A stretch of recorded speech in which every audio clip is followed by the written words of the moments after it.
ایک طرف اللہ کا پیغام ہے، اس کی طرف آتے ہیں سنجیدہ لوگ، اور جو کھیل کود میں غرق لوگ ہیں وہ جاتے ہیں ان کھیل کی باتوں کی طرف، وہ ان جو کھیل کی باتیں ہیں ان کی طرف، تاکہ وہ اسی میں مگن رہیں اور تھوڑی ہنسی کھیل کر لیں۔ ویسے مکے میں ایک شخص تھا جس نے باقاعدہ منصوبہ بنا کر یہ کام شروع کیا تھا، نظر بن حارث اس کا نام تھا، اور اس زمانے میں وہ خوبصورت لونڈیاں لے کے آیا، اور یہ کہ یہ مصر سے یعنی امپورٹڈ لونڈیاں تھیں، اور یہ کہ اس کے علاوہ وہ مصر سے کہانیاں لے کے آیا، یہ ایران سے رستم کی اور اس طرح کی، تو وہ رات کو لوگوں کو سناتے تھے، رقص بھی ہوتا تھا، شاعری بھی تھی، جسم کی شاعری بھی ہوتی تھی، اور پھر اس کے تاکہ لوگ ادھر اٹریکٹ ہوں اور قرآن نہ سنیں۔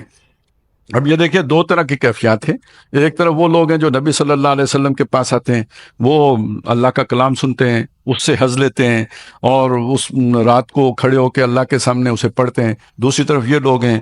یہ عیاشیاں اور کھیل کود اور گانے بجانے اور رقص و سرود، یہ اس کی طرف متوجہ ہوتے ہیں اور اللہ کے پیغام کو پیٹ دکھاتے ہیں۔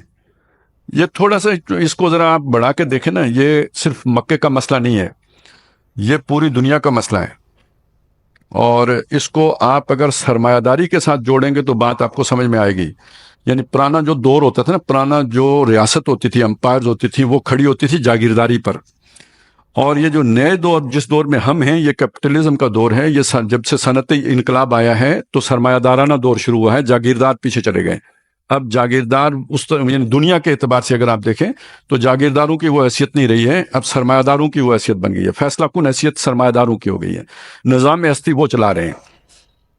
یہ جو کاروباری لوگ ہوتے ہیں، سرمایہ دار لوگ ہوتے ہیں، تاجر پیشہ لوگ ہوتے ہیں، ان کا ہر دور میں کھیل تماشے کے ساتھ ایک تعلق رہا ہے۔ چنانچہ آپ سورہ جمعہ میں پڑھیں گے کہ جب وہ ایک تجارتی قافلہ آیا تھا اور نبی صلی اللہ علیہ وسلم خطبہ دے رہے تھے، تو لوگ جو ہے نا تجارت اور کھیل کی طرف جو بھی لوگ اٹھ کے چلے گئے، تو ان کو یہی کہا گیا کہ بھئی اللہ جو رزق، اللہ کے پاس جو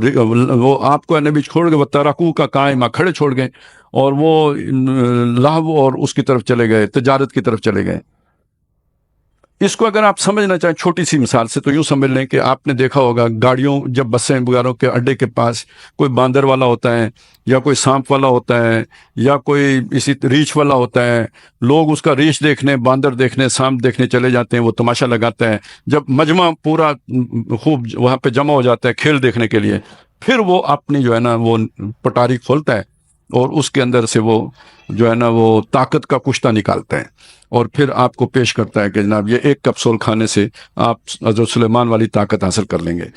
تو یہ آپ اگر وہ پہلے یہ بات کہتا تو آپ سننے ہی نہ جاتے، شاید آپ وہ کھیل دیکھنے گئے ہیں۔ تو کھیل دیکھنے کے لیے عام لوگ متوجہ ہوتے ہیں، جب وہ متوجہ ہوتے ہیں تو پھر اپنی پروڈکٹ جو ہے نا وہ سیل کی جاتی ہے۔ یہ ذرا آپ اگر اس اصول کو سمجھ لیں تو اب آگے چلیں۔ اب جس دنیا میں ہم رہ رہے ہیں اس میں باقاعدہ ٹرینڈ سیٹر ہوتے ہیں۔ ٹرینڈ سیٹر کا مطلب یہ ہے کہ آپ نے ایک فیشن بنانا ہے، آپ نے ایک پورا جو ہے نا ریت ڈالنی ہے، آپ نے ایک نئی رسم ایجاد کرنی ہے۔ تو نئی رسم ایجاد کرنے کے لیے وہ لوگ چاہیے کہ جن کو لوگ فالو کرتے ہوں، جن کا فین کلب ہو، جن کے پرستار ہوں۔ اب یہ لوگ جب وہ کام کریں گے تو باقی لوگ وہ کام خود بخود شروع کر دیں گے۔ لہذا یہ مصنوعی جو ہے نا وہ بنائے جاتے ہیں اس طرح کے کردار، اور یہ کردار بنائے جاتے ہیں وہ ہیں دونوں پر کھیل کے لفظ کا اطلاق ہوگا۔ کون سا؟ شوبز کی دنیا، اسے بزنس کہتے ہیں، شوبز وہ بزنس ہے، اور یعنی اسے کہیں فلم انڈسٹری، اور دوسری سپورٹس انڈسٹری، کھلاڑی اور یہ اداکار یا جو بھی انہیں کہتے ہیں دونوں کھیل۔ لہذا وہ ڈرامہ کھیل ہوتا ہے، فلم کھیل ہوتی ہے۔ اسی طرح یہ سمجھ لیں کہ یہ جو باقی جتنے بھی کھیل ہیں، فٹ بال ہے، کرکٹ ہے، ہاکی ہے، اسکواش ہے، جو بھی ہیں سارے کھیل ہیں، اب لوگ بیٹھتے ہیں ٹیلی ویژن کے آگے یا جہاں بھی وہ اب جو بھی ذرائع ہیں کھیل دیکھنے کے، وہ کھیل دیکھنے کے لیے بیٹھتے ہیں انٹرٹینمنٹ کے لیے، لیکن چلتا وہاں پہ کیا ہے؟ ایڈ چلتے ہیں۔ لہذا ان تمام کھیلوں کو سپورٹ کرنا سرمایہ دار کی ضرورت ہے، پہلی بات۔ اور دوسری بات، ایسے کھلاڑی اور ایسے شوبز کی دنیا کے بڑے بڑے جو ہے نا نام پیدا کرنا بھی سرمایہ دار کی ضرورت ہے، تاکہ لوگ ان کے پرستار ہوں، اور وہ جس چیز کو شروع کریں باقی لوگ اس کو اختیار کرتے چلے جائیں۔ یہ ہے دنیا جس میں آپ اور میں رہ رہے ہیں۔ اور اس کا ایک اور تعلق بھی ہے اس قرآن سے غافل کرنے کے لیے کہ لوگوں کو یہ دنیا کی ضرورتوں میں اتنا مگن کر، یعنی ٹرینڈ یہ سیٹ کریں گے اب ویسی لائف بسر کرنا، ویسا بنگلہ ہو جیسے بنگلے میں شاہ رخ خان رہتا ہے یا کوئی اس طرح کا کریکٹر رہتا ہے، ویسا بنگلہ ہو، ویسی لائف ہو، اس کے لیے 5 دن یہ محنت کریں، وہ آئیڈیل سامنے رکھ کر دوڑ دھوپ کریں، مشقت کریں، صبح و شام ایک کریں، ایک کی پوری نہیں پڑتی تو بیوی کو بھی ساتھ لے کے آئے، دونوں مل کے محنت کریں اور کہیں کہ جی ہم نے گھر چلانا ہے، اور 5 دن کے بعد 2 دن عیاشی کریں، کھیل دیکھیں، اور دونوں جا کے وہ جو کچھ کمایا تھا وہ انٹرٹینمنٹ کے نام پر واپس سرمایہ دار کی جیب میں پہنچا کے آ جائیں۔ یہ ہے جو سارا کھیل ہے، اور نتیجہ کیا نکلے گا؟ ادھر فائدہ ہی فائدہ، دور کس شے سے ہوئے؟ جو چیز قرآن سمجھانا چاہتا ہے کہ غور کرو تم آئے کدھر سے ہو، جا کدھر رہے ہو، بنانے والا کون ہے، زندگی کا مقصد کیا ہے، اس کا ٹائم ہی نہیں ہے، سوچ نہیں ہے، وقت ہی نہیں ہے۔ اب سمجھ آئی یہ کتنی اہم بات ہے، ایک آیت میں آ گئی ہے، یہ مکے میں بھی تھی، یہ آج بھی ہے، ہم سمجھتے ہیں وہیں تھی یہاں نہیں ہے، لیکن یہاں بھی پوری طرح ہے اور ہم سب اس میں پھنسے ہوئے ہیں۔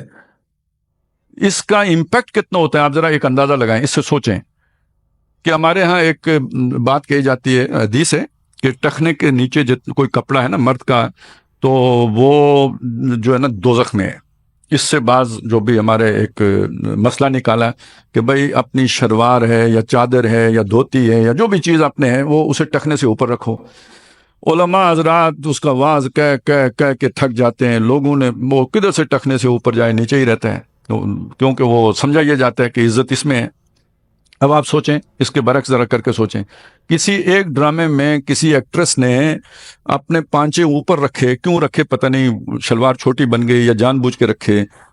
اب وہ فیشن بن گیا پوری جو ہے ہمارے پورے سوسائٹی میں، تمام عورتوں نے وہ کام کر لیا۔ تو واز سے تبلیغ سے کام کروانا مشکل ہو گیا، مردوں کے ٹخنے ننگے نہیں ہو سکے، لیکن یہ کہ یہ جو میں نے آپ کو طریقہ کار بتایا ہے، یہ کھیل کے ذریعے سے اور جو پرستار جو ہوتے ہیں ان کے ذریعے سے کتنا آسان ہو گیا، ساری عورتوں نے اپنا رواج کے طور پر اسے قبول کر لیا اور وہ شروع ہو گیا۔ تو اس سے یہ سمجھیں کہ یہ کتنا افیکٹو طریقہ ہے جو یہ نذر بن حارث نے سوچا تھا، اور اس کو ترقی دے کے آج دنیا نے کہاں پہنچا دیا ہے۔